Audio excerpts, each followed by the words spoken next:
एक समय की बात है। केशवपुर नामक गांव में सरला नाम की एक बूढ़ी विधवा औरत अपने बेटा बहू के साथ रहती थी। सरला की बहू जया स्वभाव से बहुत बुरी थी। वो रोजाना सरला से बात बात पर लड़ती रहती थी। सरला का पति किशन शहर में मजदूरी करता था, इसलिए वो कभी कभी ही गांव आ पाता था। किशन शहर से घर खर्चे के लिए पैसे भेजता तो 2 लिफाफे भेजता, एक अपनी माँ के नाम और एक अपनी पत्नी के नाम। पर जया सरला के पैसे भी अपने पास ही रख लेती थी। ऐसे ही एक दिन, ये सरला देवी और जया जी के नाम के मनी ऑर्डर है। लाओ लाओ भैया, जल्दी से मुझे दे दो। ये सरला देवी के हस्ताक्षर करके ही उन्हें मिलेगा। माँ जी आराम कर रही हैं। लाओ मैं अंगूठा लगवा कर लाती हूँ। ए बुढ़िया, जल्दी से इस कागज पर अंगूठा लगा दे। भैया मनी ऑर्डर मुझे दे दो। जया सारे पैसे अपने पास रख लेती है और अपने और बेटे बिट्टू के लिए खाने पीने की चीजें खरीद लाती है। माँ बहुत भूख लगी है। ये देख मैं तेरे लिए कितने सारे पकवान लाई हूँ, पूरी, छोले, समोसे, कचौड़ी।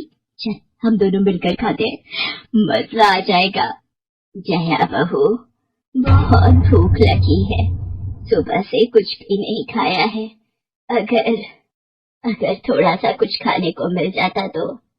पता नहीं इस बुढ़िया को कितनी भूख लगती है, जब देखो हम माँ बेटे के खाने पर नजर लगाती रहती है। ये ले पकड़, आधी कचौड़ी दे रही हूँ, अब रात तक कुछ खाने को नहीं मिलेगा। और तुझे तो मैंने बोला था कि कपड़े धो देना, तेरे से अभी तक कपड़े नहीं धुले। ये कचौड़ी खाकर चुपचाप सारे कपड़े धो देना, नहीं तो मुझसे बुरा कोई नहीं होगा। बेचारी सरला कचौड़ी का एक टुकड़ा खाकर भला क्या पेट भरती। वो फिर से दोबारा काम पर लग जाती है। एक दिन किशन शहर से वापस आने वाला था। जया को पता था कि जब किशन सरला से पूछेगा कि वो उसे पैसे बराबर भेजता है तो उसे मिलते हैं या नहीं। ये बात सोचकर जया थोड़ा घबरा जाती है और वो सरला से कहती है, ओ बुढ़िया, अगर तूने अपने बेटे से कहा कि तुझे उसके भेजे हुए पैसे नहीं मिलते तो मुझसे बुरा कोई नहीं होगा। वो तो एक दिन रहकर चले जाएंगे, उसके बाद जो मैं तेरा हाल करूंगी ना, फिर तू देखती रह जाएगी। इसलिए अपने बेटे के सामने दुखड़े रोने की कोशिश मत करना। नहीं बहू, मैं किशन को कुछ नहीं कहूंगी। माँ मैंने तुम्हें पैसे भेजे थे, वो तुम्हें मिल गए थे ना? अरे आप बिना कैसी बातें करते हो, माँ जी को मैं बराबर से पैसे देती रहती हूँ। माँ जी ये गरम गरम पनीर के पकौड़े, आप भी खाओ। किशन 2 दिन रहकर शहर वापस चला जाता है। जया फिर से अपने रूप में आ जाती है। दिन भर सरला काम करके एक दिन चक्की से आटा पिसवा कर लौट रही थी कि अचानक उसे चक्कर आ जाते हैं। रिक्शा में जाती एक लड़की देख लेती है।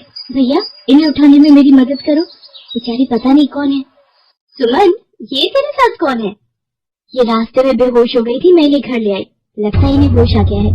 अब कैसा लग रहा है आपको? मैं ठीक हूँ बेटी, तुम्हारा बहुत बहुत शुक्रिया बेटी। माँ जी आप इतनी भारी आटे की बोरी अकेले ही उठा कर ले जा रही थी, आपके बच्चे या कोई?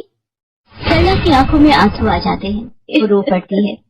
माँ जी कोई परेशानी है तो आप हमसे कह सकते हो, मुझे लग रहा है आप बहुत परेशानी में हो। क्या करूँ बेटी, मैं इस जीवन से हार गई हूँ। सरला के दुख का घड़ा फूट जाता है और वो सारा दुख सुमन और बाकी लड़कियों को बताती है। अब इस संसार में जीने की कोई इच्छा नहीं है मेरी। माँ जी ऐसा मत सोचिए, आप जीवन से यूं निराश मत होइए। अब आप अपनी बहू के पास वापस मत जाना, आप यहाँ हमारे साथ रहो। बेटी तुम बहुत अच्छी हो, भगवान तुम्हारा भला करे। तुम लोग यहाँ गांव में रहती हो क्या? जी माँ जी, हम मेहंदी वाली हैं, हम लोग मेहंदी लगाने का काम करती हैं और आसपास के गांव और शहरों में मेहंदी लगाने जाती हैं। क्या मैं भी ये काम सीख सकती हूँ?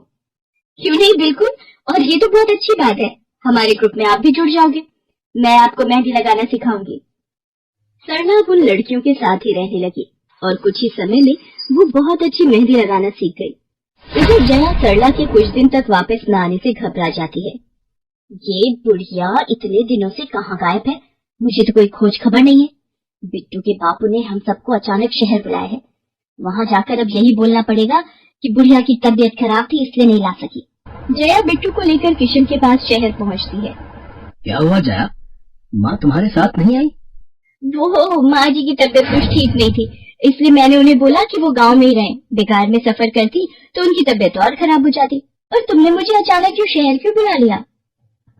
अरे वो हमारे सेठ जी की लड़की की शादी है, इसलिए उन्होंने बोला कि कोई ऊपर के कामों के लिए मिल जाए। मैंने सोचा तुम्हें बुला लेता हूँ और माँ भी थोड़े दिन के लिए मेरे पास रह लेगी।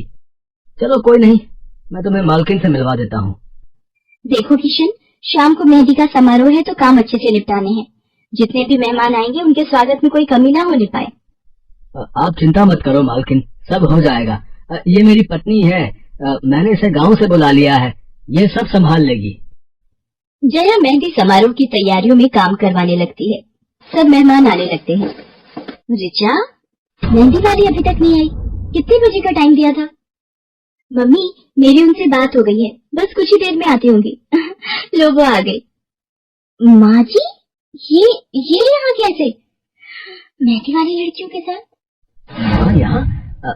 जया, तुम तो कह रही थी कि माँ बीमार है और गांव में है, पर माँ मेहंदी वाली लड़कियों के साथ क्या कर रही है? मुझे कुछ समझ नहीं आ रहा। मैं माँ के पास जा रहा हूँ। माँ, तुम यहाँ इन सबके साथ? किशन बेटा, तू आप मेरे साथ इधर आइए, मैं आपको सब बताती हूँ। ये लड़की इनको सब कुछ बता देगी। शायद आप नहीं जानते हैं, आपकी पत्नी ने आपकी माँ पर बहुत जुल्म किए हैं, इसीलिए ये बेचारी अपना घर छोड़कर हमारे साथ रहने को मजबूर थी।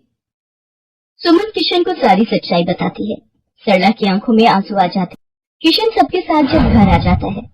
जया, तुम्हें शर्म आनी चाहिए। तुमने मेरी माँ के साथ इतना बुरा व्यवहार किया। तुम्हारी वजह से मेरी माँ दर दर भटक रही है। अब तुम मेरे साथ एक पल भी नहीं रहोगी। बिट्टू को मैं पाल लूंगा। अभी के अभी अपने मायके निकल जाओ। ऐसा मत कहो, मैं आप लोगों के बिना कैसे रहूंगी? मुझे माफ कर दो, मुझे माफ कर दो, मेरे से गलती हो गई। माँ जी, मुझे माफ कर दो। किशन बेटा, मैं किसी से भी नाराज नहीं हूँ। जया बहू को माफ कर दे। गलती इंसान से ही होती है बेटा। मैंने जया बहू को माफ कर दिया। किशन जी, आप चिंता मत कीजिए, आपकी माँ जी अब हमारे साथ ही काम करेंगी।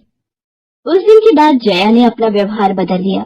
सरला ने मेहंदी लगाना नहीं छोड़ा, वो अपनी मेहंदी लगाने के काम को करती रही। जया को अपनी गलती का एहसास हो गया था। अब वो भी